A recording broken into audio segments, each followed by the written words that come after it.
All right, so let's start this broadcast with the big story that we are tracking on WION at this hour. Taiwan and China are at loggerheads once again. The tensions are on the boil. Beijing has reportedly stationed its aircraft carrier near Taiwan, and obviously the Taiwanese people are very worried. China is furious, and the reason for its fury is the visit of Taiwan's leader to the United States. The Taiwanese President Tsai Ing-wen is meeting with the U.S. House Speaker Kevin McCarthy. Now, China is particularly irked by the stopover and more so by the scheduled meeting. China lays claim over Taiwan and considers it to be a part of the Chinese territory as a part of One China policy. It strongly opposes any high-level diplomatic meeting between officials of the self-ruled autonomous island and other nations. This time as well, China has warned Kevin McCarthy against the expected meeting. Taiwan, however, has said that its forces are closely monitoring the Chinese ships, which are led by aircraft carrier Shandong. China has not yet commented on the carrier group, but it has warned of a resolute retaliation to the scheduled meeting. Last year, in the month of August, the then Speaker of the United States' House of Representatives, Nancy Pelosi's visit to Taiwan had sparked off the biggest Taiwan Strait crisis that we have witnessed so far. It resulted in China staging war games around the island in the following days and blockading the island of Taiwan. The military drills were the largest ever that China conducted around Taiwan in a major show of strength. The Chinese military helicopters were seen flying very close to the Taiwanese territory. Now, Taiwan has also said that the Chinese jets crossed the median line over to the Taiwanese side amidst the drills. The exercises involved live firing at some points within just 20 kilometers of Taiwan's shore. Now, in its response, China has reportedly fired missiles over Taiwan and has cut off military contacts with Washington. Taiwan, remember, was completely blockaded in the aftermath of Nancy Pelosi's visit to the island. But China has since then reiterated that Taiwan will, of course, suffer consequences. And Xi Jinping, of course, has made no bones about the fact that one day China, mainland China, intends to reunite what Beijing sees as a renegade breakaway territory with mainland China. Now, US-Chinese relations have plummeted to what some say is their worst level since 1979.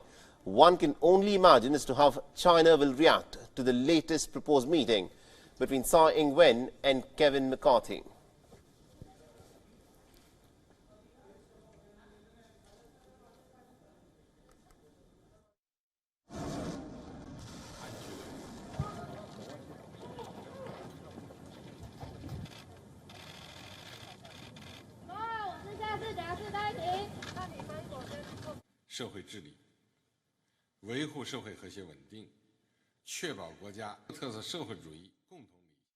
This broadcast provides us with more insights. We have Lev Nashman, who's joining us live on this broadcast. Mr. Nashman, thank you very much indeed, sir, for taking time out and speaking to us here in WION.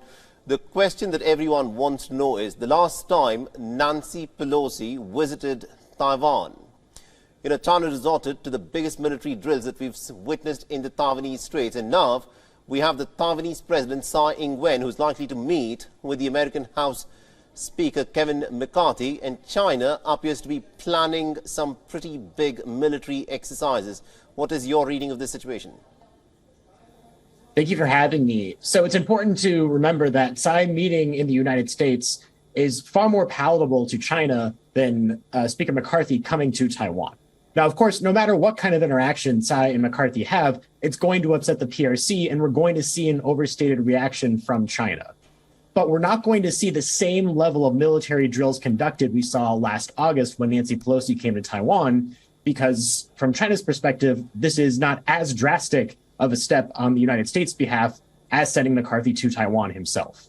Tsai going to the United States is not ideal for China, but it can accept that far more than it wants to accept McCarthy coming to Taiwan.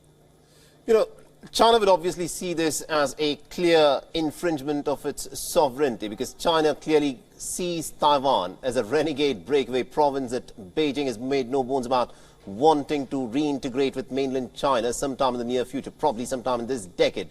With that being the case, is the United States, in fact, adding more oil to this crisis, so to speak, where it is willing to bite the bullet. It is not willing to, take down the position that China wants to dictate on Taiwan, and by doing so is stoking the crisis in the Taiwan Strait.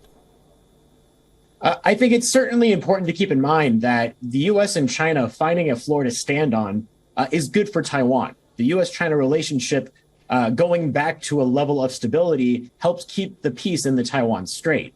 That being said, the act of President Tsai stopping over in the United States is not in and of itself overly provocative.